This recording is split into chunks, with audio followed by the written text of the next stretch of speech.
Brought to you by TechnoSpark 20 series smartphones. I'm superhuman.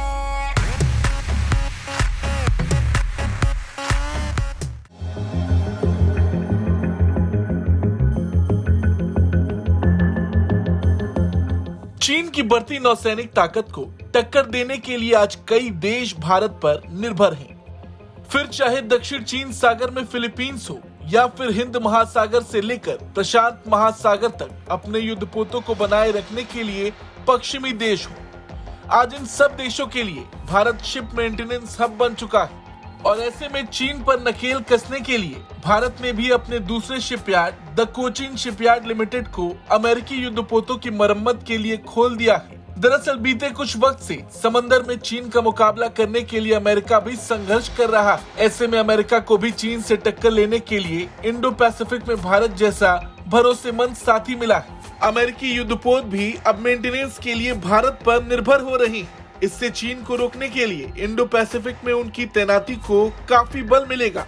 और तो और द कोचिन शिपयार्ड लिमिटेड की मदद से अमेरिकी युद्धपोतों को रिपेयर और मरम्मत आसानी से मिल सकेगी। आपको बता दें, द कोचिन शिपयार्ड लिमिटेड ने ही भारत के दूसरे स्वदेशी एयरक्राफ्ट कैरियर को तैयार किया है। बड़ी बात यह है कि जब यहाँ अमेरिकी युद्धपोतों को ये सुविधा मिलेगी, इससे ये युद्धपोत हिंद प्रशांत क्षेत्र में आसानी से गश्त लगा सकेंगे, जहां चीनी नौसेना इस वक्त लगातार उत्पात मचा रही है। बड़ी बात यह है कि ये कदम चीनी नौसैनिक बेड़े की तेजी से वृद्धि का मुकाबला करने के लिए कई देशों के एक साथ आने का प्रतीक है।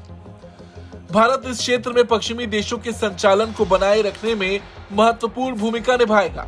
अगर देखा जाए तो पिछले कुछ वक्त में अमेरिका और भारत के बीच रक्षा सहयोग अपने चरम पर पहुंच गया है, क्योंकि अमेरिकी नौसेना ने चेन्नई में लार्सन एंड टर्बो शिपयार्ड के साथ 5 साल के मास्टर शिपयार्ड मरम्मत समझौते पर हस्ताक्षर किए हैं, जो यहां अमेरिकी नौसैनिक युद्धपोतों की मरम्मत करेगा। वहीं पूर्वी तट पर चेन्नई के पास कटुपल्ली में एल&टी शिपयार्ड मिलिट्री सी लिफ्ट कमांड वेसल्स की मरम्मत का कार्य कर रहा है और अब अमेरिकी नौसेना के जहाजों की मरम्मत का केंद्र बन रहा है। चेन्नई जहाजों की मरम्मत के लिए एक अच्छी जगह है। वहीं इस बात को ऐसे भी समझा जा सकता है कि इंडो पैसिफिक में बने रहने के लिए भारत अहम भूमिका निभाता है। सिर्फ अमेरिका ही नहीं, कुछ वक्त पहले ब्रिटेन के 2 युद्धपोत भी उस क्षेत्र के लिए प्रस्थान करने से पहले मेंटेनेंस के लिए भारत पहुंचे थे। यूरेशियन टाइम्स ने एक रिपोर्ट छापी थी, जिसके मुताबिक अमेरिका चीन की बढ़ती जहाज निर्माण क्षमताओं से मेल खाने के लिए ठोस प्रयास कर रहा है। अमेरिका अपने बेकार हो चुके शिपयार्डों को फिर से शुरू करने में मदद के लिए अपने एशियाई सहयोगियों जापान और दक्षिण कोरिया पर भी दबाव डाल रहा है।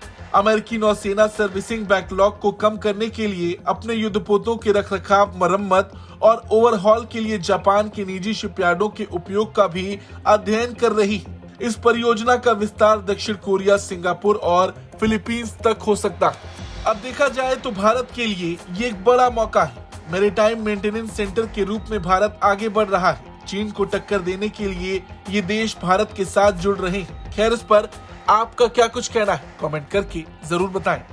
ब्यूरो रिपोर्ट, भारत तक।